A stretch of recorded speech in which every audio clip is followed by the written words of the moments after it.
신명기 설교를 마치고 이번 주와 다음 주에는 자유본문으로 하는 주일 설교가 되겠습니다. 그래서 어떤 설교를 해야 될까 기도를 하다가 에베소서를 2주 연속해서 설교를 하려 합니다. 성경의 66권이 다 중요하고 소중하지만 에베소서는 굉장히 중요한 책 중에 하나입니다. 왜냐하면 에베소서는 예수님을 구주로 믿고 난 이후의 성도들이 과연 어떠한 존재이며 어떠한 삶을 살아야 되는지에 대한 내용을 다루고 있기 때문에 그렇습니다. 예수를 믿었다면 우리는 누구입니까? 예수를 믿었다면 우리는 이전과 어떻게 다르게 살아야 하는 것입니까? 그냥 말씀이 좋고 그냥 위로가 있고 그냥 마음이 따뜻해져서 교회를 처음에는 올 수도 있지만, 그러나 그 시간이 지나면서 분명한 것은 저와 여러분의 인격과 삶의 태도가 예수님을 닮아가야 하며 성경에서 말하는 그 모습과 수준으로 우리는 변화를 가져가야 하는 것이죠. 특별히 그런 부분에 있어서 에베소서는 굉장한 우리에게 있어서 교과서와 같은 메시지를 전하고 있습니다. 얼마 전까지 저희가 함께 신명기를 다루었는데요. 신명기와 에베소서는 비슷한 면이 있지만 좀 다른 면이 있습니다. 둘 다 같은 면은 하나님 혹은 예수 그리스도를 구주로 믿는 자들의 신앙적인 내면의 기준과 사회적인 외면의 삶의 내용에 대한 이야기, 내면과 외면에 대한 이야기를 다루고 있지만, 신명기의 특징은 아직 주어지지 않는 가나안 땅을 받기 위하여 혹은 그 땅에 들어가서 명예롭고 여호와의 자녀로서 영향력 있게 살기 위한 사전 준비의 학습과 훈련의 과정이라면, 그렇기 때문에 개인의 어떠한 율법이라는 기준을 따라 살아야 되는 성공과 실패의 신앙의 연속선상을 살아갈 수 있는 모습이라면, 이 에베소서는 저와 여러분의 공로와 자격과 어떠한 사전 어떤 그 평가의 선발 기준과 상관없이 하나님의 아들 예수의 십자가를 믿으며 그리스도를 나의 구주로 믿는 자들에게 은혜로 주어지는 신분의 변화와 그리고 보장되어지는 하나님의 영광스러운 자녀의 삶의 실력에 대한 부분을 이야기하고 있습니다. 에베소서를 그래서 두 가지의 질문으로 요약하자면 이런 것입니다. 신앙생활에서 무엇을 믿어야 하는가? 첫째, 하나님을 향한 그 신앙생활의 그 믿음의 내용은 무엇이냐는 것입니다. 신앙의 대상은 하나님이 되어야 되며 신앙의 내용은 말씀의 기준이 되어져야 하는 것이죠. 두 번째는 어떻게 되어야 되는가? 두 번째는 그 믿음을 가지고 어떻게 인격적으로 살아가야 할 것인가? 예수를 믿은 자들의 인격적인 현실의 삶에 대한 부분을 이야기하고 있습니다. 우리가 교회는 나오고 하나님을 사랑하지만 우리 안에는 두 가지의 이중주가 흐르고 있습니다. 하나는 하나님의 뜻과 하나님이 주신 그 목표를 향한 사랑과 헌신에 대한 열정을 갖고 있는 것과 반면에, 두 번째로는 내가 원하고 내가 이루고자 하는 내가 중심인 인생을 따라 사는 것이죠. 그래서 사실은 우리는 5가지의 복음서를 갖고 있습니다. 하나님이 주신 마태, 마가, 누가, 요한복음이 있고, 마지막 5번째는 내가 복음서가 있습니다. 내가 하나님의 힘을 빌려서 이루고 싶고, 내가 하나님께 간구해서 얻어내고 싶은 내가 기준인 그 신앙의 힘을 빌려서 내가 꿈꾸고 있는 내가 복음서. 그래서 사복음서는 예수의 십자가를 기초로 하지만 내가 복음서는 나의 상처와 열등감을 기초로 하고 있습니다. 이런 건 아멘 하셔도 됩니다. 저와 여러분이 이러한 갈등 구조에, 긴장 구조에 서 있다는 것이죠. 그래서 사도 바울은 그것을 명쾌하게 꿰뚫고 있기 때문에 그래서 에베소서를 준 것입니다. 에베소서는 믿음을 가진 신앙인으로서의 새로운 뉴 크리에이션으로서 새로운 피조물로서의 새로운 삶이 무엇인가에 대한 이야기를 하고 있습니다. 그래서 저와 여러분이 갖고 있는 믿음만큼 중요한 것은 무엇이냐면 믿음으로 살아가는 삶입니다. 삶이 없이 믿음은 존재할 수 없습니다. 또한 아름다운 삶을 살기 위해서는 믿음이 필요한 것이죠. 이 두 가지는 굉장히 중요한 것입니다. 이것이 에베소서의 핵심입니다. 그래서 에베소서 4장 이후에는 6가지의 주제로 믿는 자들의 삶에 변화된 기준들에 대한 이야기를 하고 있습니다. 필요하신 분들은 적고 여러분들의 신앙생활에 참고하시면 좋겠습니다. 첫 번째 4장 1절에서 16절까지는 하나가 되어 주님을 섬기십시오라는 것입니다. 공동체를 이루어 주님을 섬겨라. 여러분들의 가정이 믿음으로 하나 되기를 축원합니다. 우리의 모든 수년들이 믿음으로 하나 되기를 축원합니다. 혼자서 예수를 믿을 수 없습니다. 혼자 있을 때가 가장 위험할 때입니다. 하와도 혼자 있을 때 시험을 받았으며 모든 사람들이 홀로 있을 때 시험을 받고 사단의 유혹에 넘어갔던 것이죠. 그래서 하나님은 부부를 주신 것이며 가정을 주신 것이며 교회라는 공동체를 주신 것이며 더 나아가서는 믿지 않는 자들과도 하나의 공동체를 이루라고 사회를 주신 것입니다. 홀로 믿는 것은 기독교가 아닙니다. 함께 가는 것입니다. 두 번째 4장 32절까지는 거룩하게 행동하십시오 라고 얘기합니다. 이전에는 나의 욕망, 나의 성질, 나의 자존심으로 내가 원하면 하고 원하지 않으면 하지 않고 무례하게 행동하고 나의 안일만을 따지면서 살아왔다면 이제는 어떻게 살라는 것입니까? 하나님의 성품으로 하나님을 드러내는 방식의 사회적 행동 양식으로 살아가라는 게 거룩입니다. 교회 올 때 양복을 입고 성경을 끼며 할렐루야. 이것은 거룩이 아닙니다. 이것은 종교적인 것입니다. 이것은 종교적인 것입니다. 예수님은 우리에게 종교적으로 살지 말라고 경고하셨습니다. 그게 바리새인과 사두개인과 유대인으로 비롯되어지는 예수님의 엄중한 가르침이셨죠. 너희들은 그렇게 살지 말라. 오직 하나님을 사랑하고 이웃을 사랑하라. 이것이 참된 것이다. 이것이 율법이다. 라고 말씀하신 것이죠. 참된 거룩은 사랑입니다. 참된 거룩은 목숨 걸고 다른 사람을 위하여 희생하는 것입니다. 자기를 높이거나 자기를 드러내는 방식은 거룩이 아닙니다. 자기를 감추시고 자기를 낮추시며 약한 자들과 함께 하십시오. 가난한 자들과 함께 하십시오. 배고픈 자들에게 먹을 것을 주십시오. 벗은 자들에게 입을 것을 주십시오. 마음이 상하고 갇히고 외로운 자들 옆에 조용히 앉아서 그들의 눈물을 함께 닦아주십시오. 그게 거룩입니다. 이게 예수님의 공생의 삶 아니겠습니까?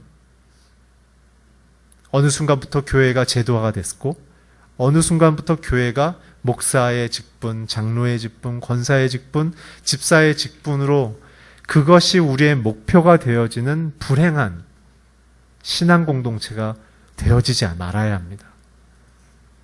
그것이 우리의 목표가 아닙니다. 우리의 목표는 하나님을 드러내는 거룩한 삶입니다. 누군가 여러분과 저를 보면 사랑을 느끼길 바랍니다. 누군가 여러분과 저를 보면 친절을 느끼길 바랍니다. 자기 인생에 고통이 찾아왔을 때 제일 먼저 기억되는 분이 되시길 주의 이름으로 축복합니다. 그것이 거룩입니다. 세 번째는 5장 1절부터 6절인데요. 사랑 가운데 행동하십시오 라는 것입니다. 성경은 우리에게 영웅적인 삶을 요청하지 않습니다. 우리에게 주신 재능과 우리에게 주신 실력을 최선을 다하여 갈고 닦아서 사람들을 살리는 데 쓰라는 것입니다. 예수님의 목표는 무엇이었습니까? 사람을 살리고자 하는 것이었습니다. 그렇다면 우리의 목표는 무엇이 되어야 됩니까? 사람을 살리고자 하는 것이 되시길 바랍니다. 오늘 우리가 갖고 있는 신앙의 이유는 무엇입니까? 여러분들 왜 예수를 믿습니까? 여러분들 오늘 왜 예수님 앞에 예배드려 나오셨습니까? 오늘 무엇 때문에 이 자리에 와서 무엇을 기도하고 계십니까? 하나님, 내 인생을 통하여 사랑하게 해주십시오. 나를 통하여 사람을 살리게 해주십시오. 독선적인 말이 떠나가게 하여 주십시오. 다른 사람을 비판하고 비난하고 욱박지르는 말이 떠나가게 해주십시오. 약하고 불안하고 게으르고 부정한 모습을 보면 그것을 정화시킬 수 있는 리더십을 허락해 주십시오. 그게 사랑으로 행동하는 것입니다. 네 번째는 5장 7절부터 14절까지는 사도 바울이 이렇게 우리가 권면합니다. 빛 가운데 사십시오. 사도 바울의 빛의 열매를 뭐라고 얘기했습니까? 의와 진리와 진실함이다. 오늘 결국 저와 여러분의 인생 속에는 이 빛의 열매가 있어야 된다는 얘기입니다. 의와 진실과 진리가 임하길 주의 이름으로 축원합니다. 우리의 신앙은 빛으로 드러나는 것이죠. 내 문제를 해결하는 데 목표를 두지 않습니다. 그것은 하나님의 긍휼과 사랑에서 녹아질 부분인 것이죠. 10명의 문둥병자가 주님 앞에 치료함을 받았지만 한 사람만 예배하러 나왔다는 사실을 본다면 정말 하나님 앞에 은혜를 받기는 쉽지만 그 은혜를 통하여 참된 하나님을 예배로 나아가는 것은 쉽지 않다는 사실입니다. 오늘 저와 여러분이 진짜인지 가짜인지는 언제 증명되는 줄 아십니까? 고난이 왔을 때입니다. 어려움이 왔을 때입니다. 좋을 때는 누가 예배 못합니까? 누가 찬송 못합니까? 누가 봉사 못합니까? 건강에 문제가 생기고 가정에 문제가 생기고 재정에 문제가 생겼을 때라도 하나님의 선하심을 믿고 그분 안에서 빛 안에 거하는 것만으로 기뻐하며 그 선하신 주님이 그 문제를 어떻게 변화시키실지를 기다릴 수 있는 자, 그들이 빛의 자녀인 것입니다. 오늘 주님을 참된 생명의 빛으로 고백하며 나아가시길 주의 이름으로 축복합니다. 다섯 번째는 5장 15절부터 6장 9절까지 긴 구절을 통해서 굉장히 중요한 핵심 두 가지의 기둥을 얘기합니다. 하나는 성령, 두 번째는 지혜. 성령과 지혜 안에서 살아가십시오 라고 사도 바울은 이야기하고 있습니다. 성령은 왜 중요합니까? 그것은 인간이 인간 될 수 있는 가장 본질적인 핵심이기 때문에 그렇습니다. 인간이 언제 인간답게 살 수 있을까요? 성령을 따라 살 때입니다. 왜냐하면 하나님이 사람을 어떻게 만드셨죠? 그 코에 성령을 집어넣으셔서 인간의 가치의 수준이 하나님의 수준만큼으로 시작했다는 사실을 기억하십시오. 참된 인간은 도덕과 윤리의 수준이 아닙니다. 도덕과 윤리의 수준을 뛰어넘는 하나님의 수준인 것이죠. 그래서 하나님의 말씀과 인문학에서 제시하는 인간들에 대한 가치평가는 굉장히 다릅니다. 많은 사람들이 인문학이 더 고상할 줄 아시죠? 인문학을 연구해 보면 인문학의 특징은 인간들이 인간답게 살 수 있는 최저선을 제시하고 있습니다. 가장 극명한 게 법률입니다. 법률의 특징이 무엇입니까? 인간들의 공동의 사회 조직을 인간답지 못하게 깨는 사회적 범법 행위를 하게 되면 그의 신체와 의사의 자유를 박탈한다가 법률의 기본 시스템 아닙니까? 그렇기 때문에 법률은 사람들에게 뭘 얘기하고 있습니까? 이 선을 넘으면 인간으로서의 존재의 자유를 제한하겠습니다라는 인간과 인간이 아닌 존재 사이에서의 그 하한 선을 제시하고 있는 게 법률이죠. 그렇지만 성경은 뭘 얘기하고 있습니까? 너희는 나를 드러내는 자녀다. 피조물로서 창조주를 드러낼 수 있는 최상의 위치에 대한 가치와 그 삶을 요구하고 계시는 것이 바로 성령 안에 산다는 뜻입니다. 그렇지만 사단은 우리에게 어떻게 속이고 유혹합니까?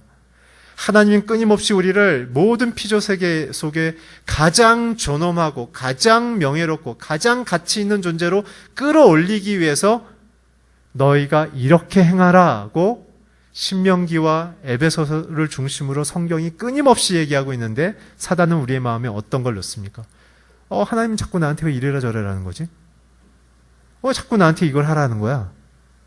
사단은 우리의 마음속에 뭘 얘기하는 거죠? 네 마음대로 해. 하나님이 너를 구속하는 거야. 여러분, 그게 아니죠. 최고의 가치가 되기 위해서는 훈련이 필요합니다. 노련한 연구가나 탁월한 교수가 되거나 훌륭한 엄마와 아빠가 되기 위해서는 굉장히 피나는 실패와 좋은 정보로서의 이 드릴링, 훈련이 필요한 거 아니겠습니까? 하나님이 말씀하시는 건 저와 여러분에게 그렇게 아름답고 고상한 존재로서의 업그레이드가 된 삶을 살라고 요청하시는 거고, 인문학에서는 네 마음대로 하는데 금 넘으면 너는 퍼니시먼트. 너는 끝이야. 누가 더 우리를 고상하게 바라보고 있는 것이죠? 그래서 하나님은 우리에게 성령 안에 거하라고 얘기하는 것입니다. 두 번째는 지혜 안에 거하라고 얘기하는 것이죠. 여러분, 정보와 지혜는 다른 것입니다. 한국 사회의 가장 교육의 약점은 지식의 습득에는 탁월하지만 지혜를 통하여 그것을 재창조하고 재해석하는 데는 한국 교육은 굉장히 약합니다. 쉽게 얘기해서 암기 과목은 강한데 창의적인 해석을 해내는 새로운 의미 부여를 하는 방식은 한국 사회는 굉장히 약하죠. 할렐루야. 그래서 성경을 봐도 암송까지는 잘하는데 그게 내 인격과 신앙으로는 못 들어와요. 이게 무슨 뜻이죠? 이런 거예요. 왜 그러죠? 모든 세계의 근원이신 지혜는 예수 그리스도십니다.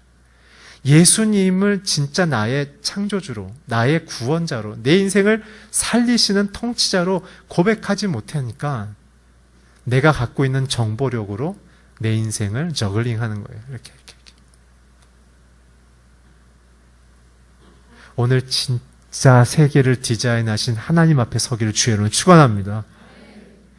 이성의 힘으로 다 알 수 없는 하나님을 우리는 무릎을 꿇고 고백해야 하는 것이죠.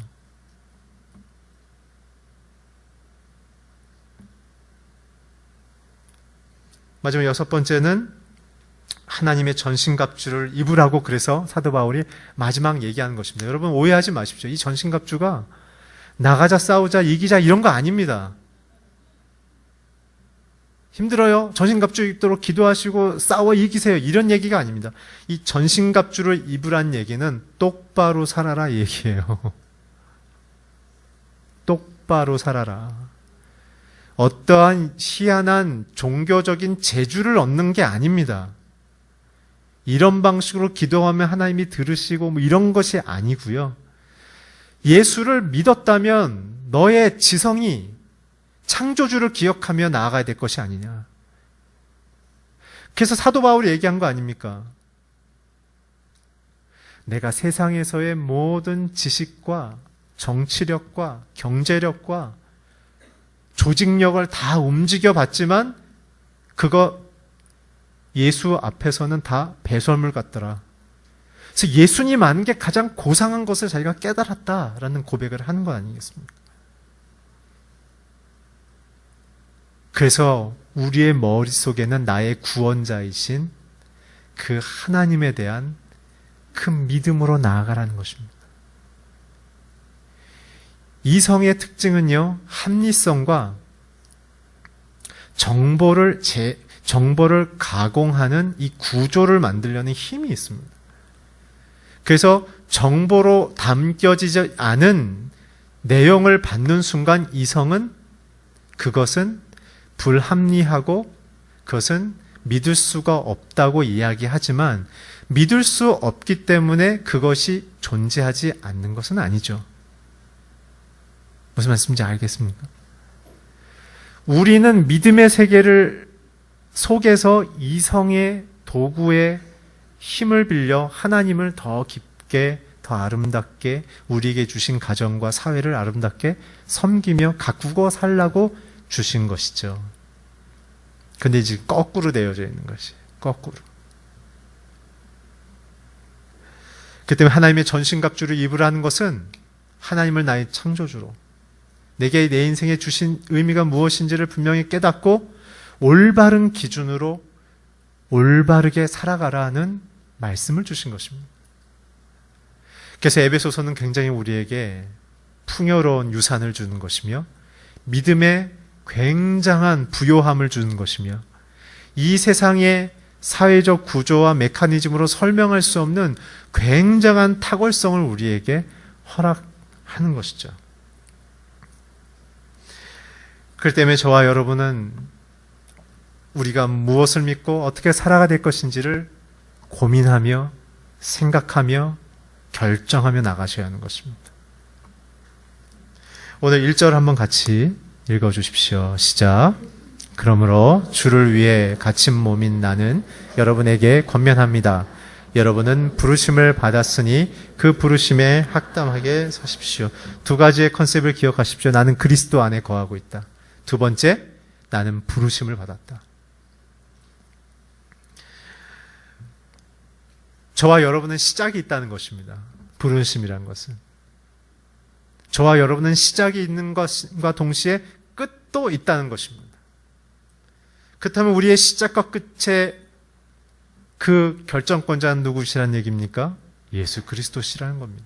그 때문에 우리는 부르심을 받은 자들입니다. 예수님은 12제자를 부르셨고 수많은 하나님의 사람들을 오늘도 부르고 계십니다.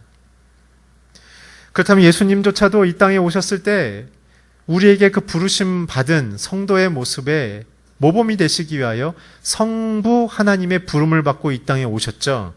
그렇다면 예수님의 부르심은 무엇입니까? 두 가지인데요. 첫째는 십자가입니다. 그것은 사랑입니다. 두 번째 무엇입니까? 교회입니다. 그것은 사명입니다. 오늘 저와 여러분이 무엇으로 부름받았습니까? 사랑으로 부름받았습니다. 오늘 주님의 안에서 사랑을 온전히 누리십시오.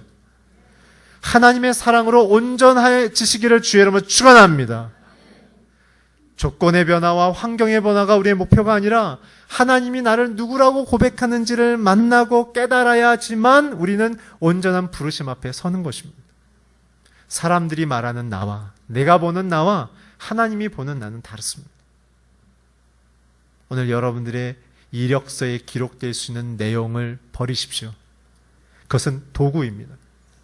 여러분들이 누구인지를 설명하는 내용은 아닙니다. 오늘 하나님이 여러분들에게 누구라고 얘기하고 계십니까?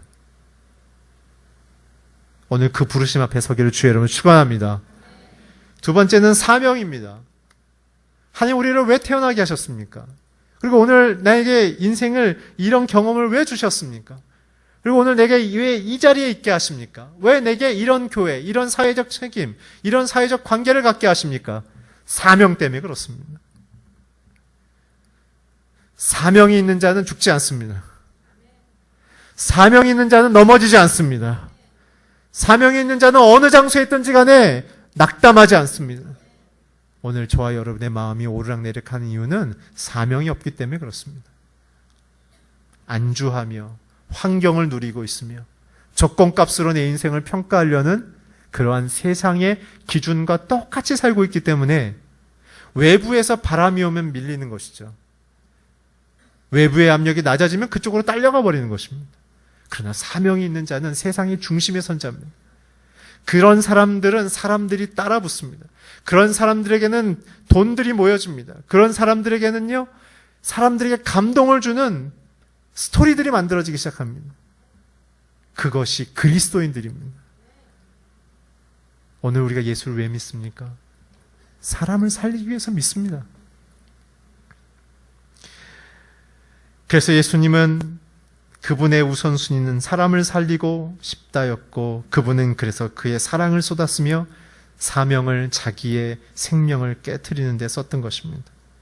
여러분, 생명이 있기 때문에 창조가 있는 것이고 생명이 있기 때문에 부활이 있는 것입니다. 오늘 저와 여러분 안에 생명이 있다면 하나님이 우리를 날마다 새롭게 창조하는 그 기쁨을 누리시길 주의로 축원합니다. 또한 우리 안에 하나님이 주신 생명이 있다면 날마다 죽음과 같은 환경에서도 승리하며 일어나며 주의 사명을 향하여 끝까지 걸어갈 수 있는 하나님의 사람이 되길 주의 이름으로 축복합니다. 2절을 함께 읽어주십시오. 2절 시작. 온전하게 겸손하고 온전히 행동하고 용납하고 3절까지 읽어주십시오. 화평에 매는 줄로 성령께서 하나 되게 하시는 것을 힘써 지키십시오. 우리는 부르심을 받았고 그 부르심은 사랑과 사명이라는 사실을 예수님의 삶을 통하여 우리는 방금 깨달았습니다. 그렇다면 두 번째, 그러면 그 부르심을 살기 위하여 우리는 그러면 어떠한 성품과 인생의 내적 기준을 가져야 하는 것인가? 세 가지죠. 첫 번째는 겸손입니다. 이 겸손이라는 단어는 당시 로마 시대의 사람들에게 있어서는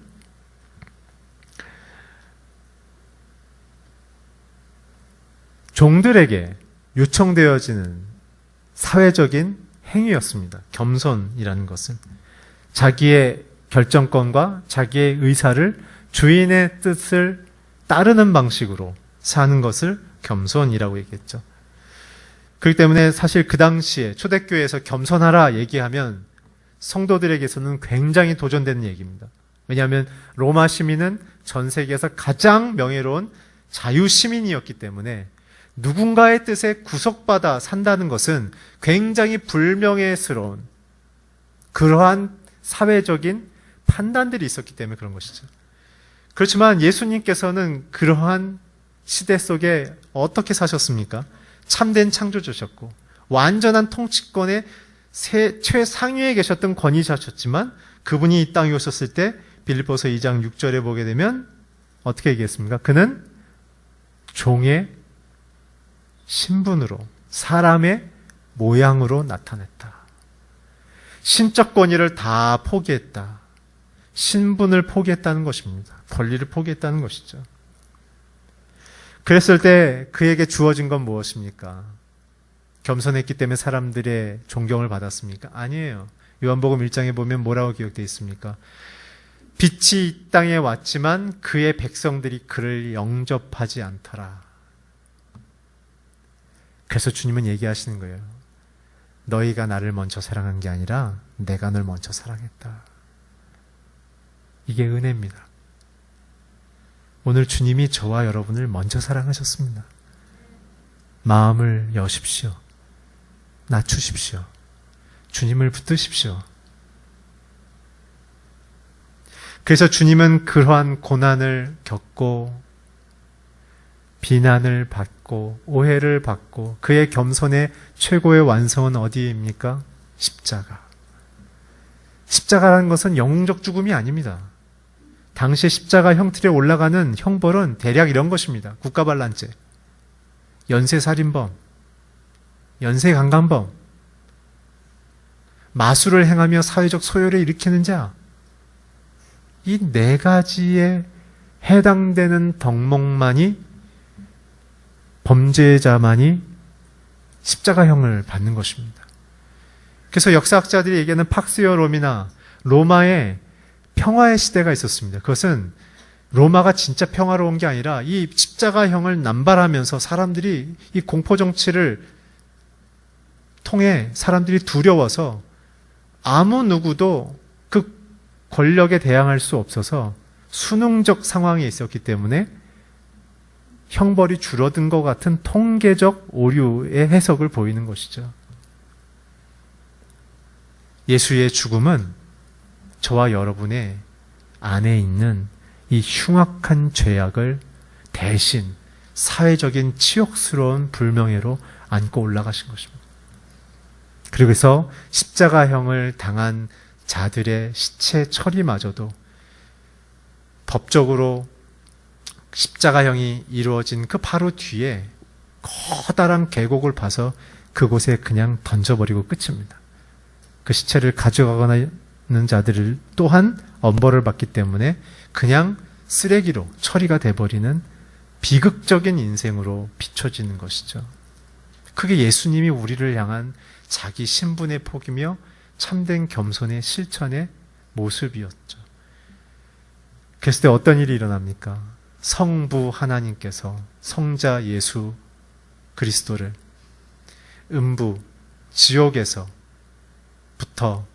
부활시키셔서 하늘에 있는 이름과 땅 위에 있는 이름과 땅 아래에 있는 이름, 사단을 포함한 모든 사람들의 입을 통해 당신이 나의 주님이십니다 라는 무릎을 꿇은 예배 형태의 고백을 듣게 하셨다고 기록이 되어져 있습니다.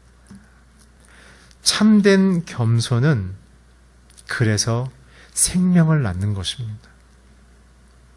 오늘 그렇기 때문에 저와 여러분에게 하나님이 요구하시는 건 무엇입니까? 우리가 죄인인 걸 고백하라는 것입니다. 저와 여러분이 죄인인 걸 고백하라는 것입니다. 그것이 자유의 시작이기 때문에 그렇습니다. 오늘 주님 아니고서 내가 살아날 수 없음을 고백하시기를 축복합니다. 오늘 이 시간에 수많은 예배를 드렸지만 예수님이 나의 구주로 아직도 고백이 안 되는 분들이 있다면 오늘 여러분들에게 저는 초대하고 싶습니다. 예수님만이 여러분들의 생명이며 길이며 진리이십니다. 오늘 예수님 외에는 우리가 살 방법이 없습니다. 여러분을 위하여 예수님은 죽으셨고 부활하셨습니다. 오늘 그분을 믿는 자마다 영생을 얻겠다고 약속하셨습니다. 오늘 예수를 받아들이시기를 주의 이름으로 축원합니다. 두 번째는 온유라고 얘기하셨습니다.